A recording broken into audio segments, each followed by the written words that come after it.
appreciate all of you guys being here. John, there's a little breaking news that just happened. And I'll say this. It's not really the John McMullen type of breaking news, but it is breaking.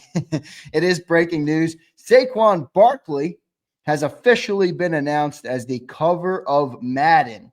So look at this, everybody. I'll put it on the screen right now. You can see EA Sports just shared it out. It looks like the backwards hurdle. And Saquon Barkley really has become a superstar, John, since joining the Philadelphia Eagles. That's my takeaway from this. I know Madden is just a video game. Some people love it. Some people don't care for it. But it shows you he really became a superstar this year by joining the Philadelphia Eagles. Obviously had a historic season. And the legend of Saquon is only growing from here, brother. Yeah. He was always sort of a superstar probably, but he's taken it to the next level with the season he had. And well-deserved. I mean, the best rushing season in NFL history, which is crazy when you think about it. But and obviously things like the backward hurdle. I mean, he just,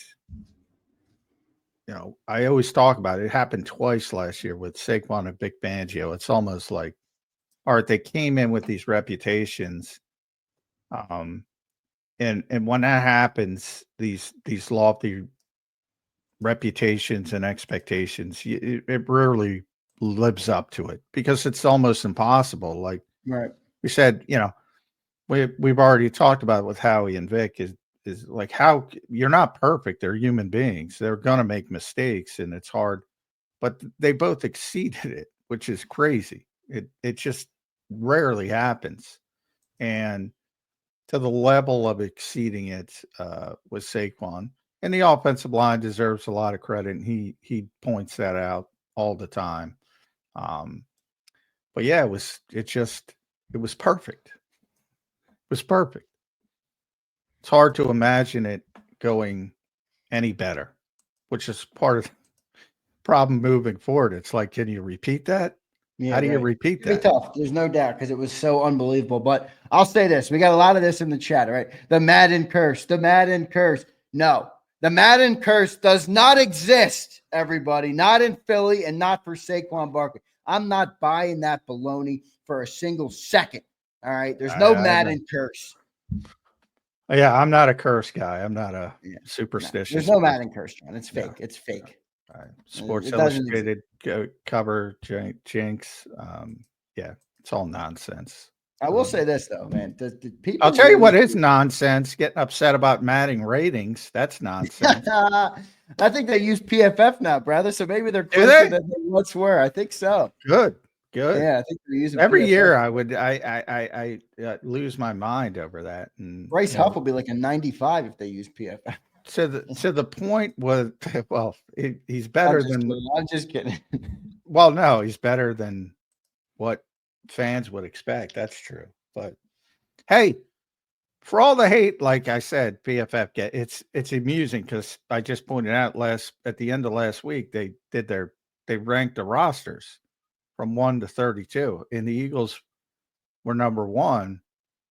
I didn't hear a peep about PFF sucks. From Eagles fans. Yeah, they did rate him the number 1. We'll talk about that a little bit. But John, I will say this too. The other thing about the Saquon getting on Madden and stuff, it really, and I don't know, maybe this is just the Eagle fan. You can correct me if I'm wrong, but it feels like players have really become superstars playing in this city in the last couple of years, specifically in the Nick Sirianni, Jalen Hurts era. I mean, AJ Brown, not that he wasn't a star before, but he came here, becomes a top 3 receiver in football. Saquon Barkley comes. Zach Bond, obviously earned a lot of that himself, but played unbelievable here. Cooper DeJean is now like this huge guy. He's blown up with multiple millions of followers already. So it feels like Philly is a good place to play for those who want to become a star, John. Well, I mean, when you win, that's what happens. And the Eagles have won. The Eagles have done a lot of winning. I mean, you think about it, and then on top of it, you have the fan base and the passion of the fan base. But I mean, and you have the large size of the market as well. But I mean, if you look at Kansas City's not a large market, but Patrick Mahomes and Travis Kelce are superstars. You know why? Because they won a bunch. That's it'll happen to everybody. you know, in the NBA, people are saying, well, how can you have Oklahoma City and Indiana, all the conspiracy theories? Well, they want game 7. They want now, you know, the Knicks lose. Knicks haven't won, by the way, since 1973. So all these conspiracy theories, or whenever it was, but all these conspiracy theories about, oh, the league wants this, the league wants that. No, the best teams win. And it doesn't matter if you're in Indiana or Kansas City or Green Bay or Philadelphia. And if you win and you're a star, you're going to be a bigger star. And that's what's happening with Philadelphia.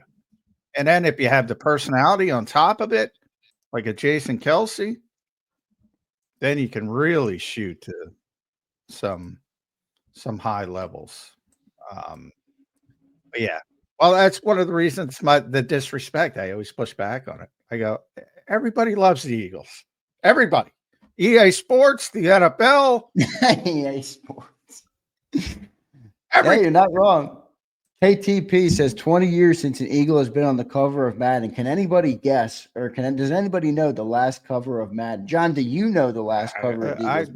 I could care less about that. I know what it was. Madden 2006, baby. Donovan McNabb, Johnny Mac. Yeah. No. That's a stat only Jeff Kerr will give you. Jeff Kerr would have gotten that. Madden cover stats. I knew it. I pulled out the Jeff Kerr. We're supposed to have Jeff Kerr on Mondays. He's not with us because of our later show, but we'll talk to him later in the week. There you go. I went Jeff Kerr on everybody today. Madden 06, baby. Donovan McNabb. I'm sure there will be some people who will say Jalen Hurts is not the star of the team. Look at who they put on the cover of Madden. I'm not going to go down that road. But that's pretty cool that Saquon was on the cover of Madden. Let's dive into some on-the-field activities now, talking about the football team. They're all out at OTAs today, tomorrow, and Thursday. Johnny Mac will be in the building tomorrow. John, what are you setting up to see for tomorrow at OTAs? You do get a little bit more access than you did at like the rookie camp. So I know it's not much, but it's more than nothing. No, we get to watch the whole practice, the whole OTA practice. So yeah, it's much more valuable than rookie camp. And you saw it last week when we gave you sort of the first incarnations of the depth charts. You know, again, they're going to be cautious with injured players. Guys are going to pop in and out. I did see Reed Blankenship because I was told Reed was dealing with a little bit of an injury, nothing serious, and he missed the OTA last week. But he was out in Iowa for Cooper's celebrity softball game, so he was, you know, taking swings and hitting home runs. So he's got to be pretty healthy. But so it'll be interesting to see if he's back. Yeah, but you know, and we'll see how quickly they look like they were trying to ramp up Drew Makuba pretty quickly and see how